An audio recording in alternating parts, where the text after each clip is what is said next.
नमस्कार, माझ्या चॅनलमध्ये तुमचं स्वागत आहे. सरोज फीसमध्ये. चला मग एक नवीन रेसिपीला सुरुवात करूया. आधी भात शिजवून घेऊ.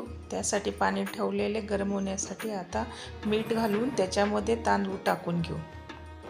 भातासाठी लागणारा मसाला तयार करून घेऊ. तेल टाकून घेतलं आहे.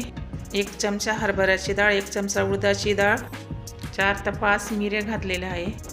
1 चमचा धने घातलेले आहे. त्याने अर्धा चमचा अख्खे मेथीचे दाणे, हिंग हे सर्व परतून घ्यायचं आहे. 4 ते 5 लाल मिरच्या घालायच्या आहे. चांगलं भाजून घ्यायचं आहे. कढीपत्ता आणि चिंच घालायची आहे.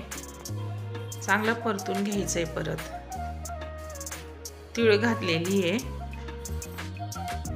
भात पण शिजून घेतलेला आहे. भात तयार आहे आता फोडणीला.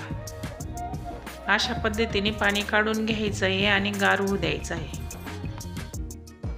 फोडणीसाठी जो मसाला भाजलेला होता तो आता मिक्सरमध्ये काढून घेऊ. मसाला आता तयार आहे फोडणीसाठी.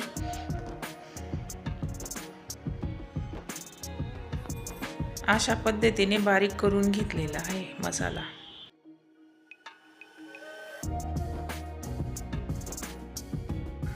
चला मग आता भाताला फोडणी देऊन घेऊ. भाताला गरजेनुसार तेल घेतलेलं आहे. आता त्यामध्ये राई टाकून घेऊ, हिंग टाकून घेऊ, शेंगदाणे टाकून घेऊ, अद्रक, लसूण आणि कोथिंबीर घातलेली पेस्ट टाकून घेऊ. आता कढईमध्ये भात टाकून घेऊ आणि चांगलं परतून घेऊ. आता भातामध्ये मसाले टाकून घेऊ. जे आपण मिक्सरमधनं काढलेले ते मसाले परत टाकून घेऊ.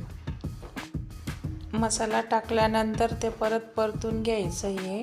त्यानंतर थोडीशी त्याच्यामध्ये हळद घालायची.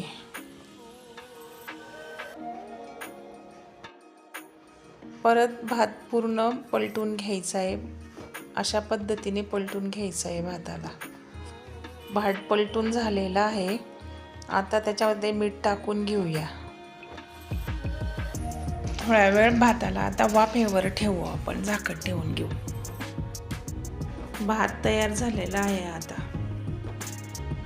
परत भाताला तडका देऊन घेऊ. तेल घेऊ, राई टाकून घेऊ, शेंगदाणे, हरभरा डाळ आणि उडदाची डाळ टाकून घेऊ.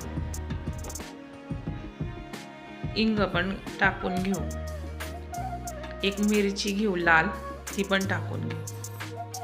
आता भाताला तडका देऊन घेऊ. पूर्ण रेसिपी तयार झालेली आहे. आता प्लीज चॅनलला सबस्क्राईब करा. कोथिंबीर आणि कसुरी मेथी घातलेली आहे. भात एक बाउलमध्ये काढून घेतलेला आहे.